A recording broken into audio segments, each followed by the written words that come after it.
총선 출마 법적으로는 문제 없습니다. 조국 전 장관은 자녀 입시 비리와 감찰 무마 혐의 등으로 지난 2월 징역 2년의 실형을 선고받았는데 법정 구속은 피했습니다. 기소 3년 2개월 만에 나온 1심 결과입니다.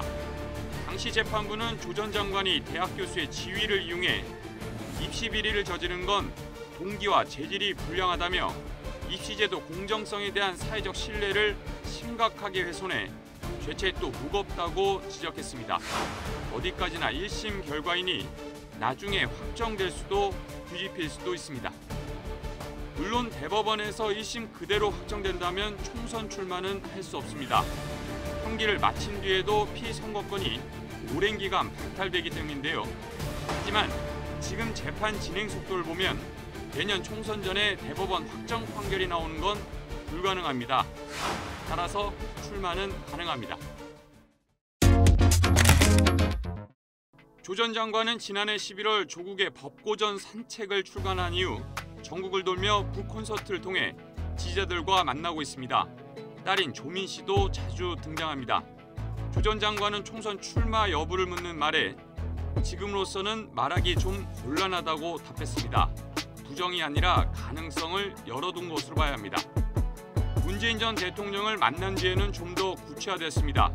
만남 당일 자신의 SNS를 통해 문재인 정부의 모든 것이 부정되고 폄훼되는 역증과 퇴행의 시간 속에서 무엇을 해야 하는지 고민 중이며 지도도 나침반도 없는 길 없는 길을 걸어가겠다고 다짐했습니다.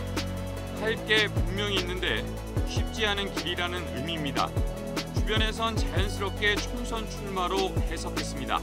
그리고 또 다른 소식이 전해졌습니다. 서울대가 조 전 장관의 교수직 파면을 결정한 것입니다. 직위 해제가 된 지 3년 만입니다. 물밑에 있던 출마 가능성 얘기를 최근 먼저 꺼낸 건 박지원 전 국정원장입니다.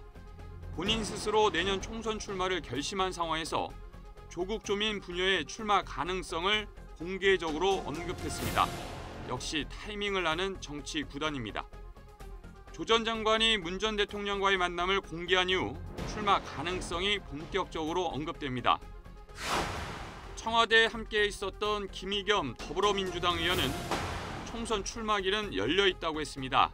다만 민주당과 무관하게 독자적으로 가야 한다고 본인도 생각하고 있다고 밝혔습니다. 민주당과 무관하게 가야 하는 이유는 국민의 심판을 한번 받아보기 위해서라고 전했습니다. 조 전 장관이 언급했던 길 얻는 길과 맥을 같이 합니다. 민주당 대변인인 박성준 의원은 개인 의견을 전제로 조 전 장관 출마 가능성 관련해 윤석열 정권의 어떤 심판에 있어서 그 결정적인 역할을 할 수 있는 사람이라고 하면 정치적 공간을 다 열어줘야 한다고 했습니다. 독자적으로 가야 하는지 입당해야 하는지 김의겸 의원보다 덜 직접적입니다. 어쨌든 나와야 한다면 나오라는 얘기입니다. 나오면 안 된다는 얘기도 있습니다. 민주당 핵심 지지자들에게서 자주 공격받는 이원욱 의원은 조국의 강도 아닌 조국의 늪을 경계했습니다. 그는 라디오 방송에 출연해 총선 출마를 위한 몸풀기라고 생각이 된다며 출마 가능성을 열어뒀습니다.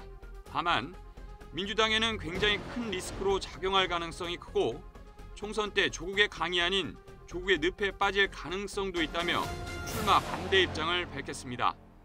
비슷한 공격을 받는 조홍천 의원도 앞서 민주당이 조국의 강을 아직 못 건너고 헤매고 있는데 지금 강으로 풍덩 빠지자는 이야기라고 목소리를 높였습니다. 친명계 좌장인 민주당 정성우 의원은 선거가 본인의 명예회복을 하는 과정은 아니라며 재판을 통한 명예회복이 우선이라고 강조했습니다. 총선을 앞두고 이재명 대표 체제를 안정화해야 하는데 변수를 최대한 줄여야 한다는 의지가 엿보입니다. 민주당에선 나오라는 쪽과 나오지 말라는 쪽 모두 출마는 자유라는데 공통적입니다.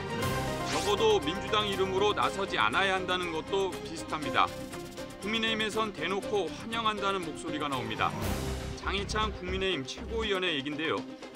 내로남불 조국도 나오고 부동산을 망친 김현미도 나오고 소득 주도 성장을 밀어붙인 김상조 장하성도 나오고 다 나와서 국민의 심판을 받으십시오. 민주당이 제 발로 다시 조국의 강에 빠지겠다는데 말릴 이유가 없습니다. 대환영입니다. 비아냥처럼 들리는데 어쨌든 대환영한답니다. 조 전 장관이 내년 총선에 출마한다면 어떤 영향을 미칠지는 총선 전까지 전개될 정치 환경과 관련이 큽니다. 총선 구도는 원래 명확합니다. 정권 지지냐 정권 반대냐, 중간평가 성격이 짙습니다. 윤석열 대통령과 집권 여당의 지지세가 더해지면 조 전 장관의 출마가 민주당에는 악영향을 미칠 것입니다. 그런데 반대더라도 민주당에는 정치적으로 큰 이득을 안길 것 같진 않습니다. 내년 총선에서도 과거 친민주당 성향이었지만 지난 대선을 앞두고 돌아선 2030 지지가 핵심일 텐데 이들은 내로남불이나 불공정에 대한 거부감이 여전히 강하기 때문입니다. 학업, 취업, 내 집 마련 등 젊은이들의 삶은 여전히 팍팍합니다. 조 전 장관 개인으로서 그리고 민주당 입장에선 억울한 면이 있다고 할 수는 있지만 여론은 여론이고 곧 선거는 선거입니다. 조 전 장관 출마를 지지하는 민주당 인사들이 나오더라도 독자 출마라는 얘기를 하는 이유입니다. YTN 뉴스를 더 많이 보고 싶으시다면 여기 구독 버튼을 눌러주세요. 추천 영상도 누르면 바로 재생됩니다. 또 뉴스 속보 알림을 받고 싶으시면 휴대폰에서 YTN 앱을 다운로드해보세요. 늘 저희 YTN 뉴스를 시청해주셔서 감사합니다.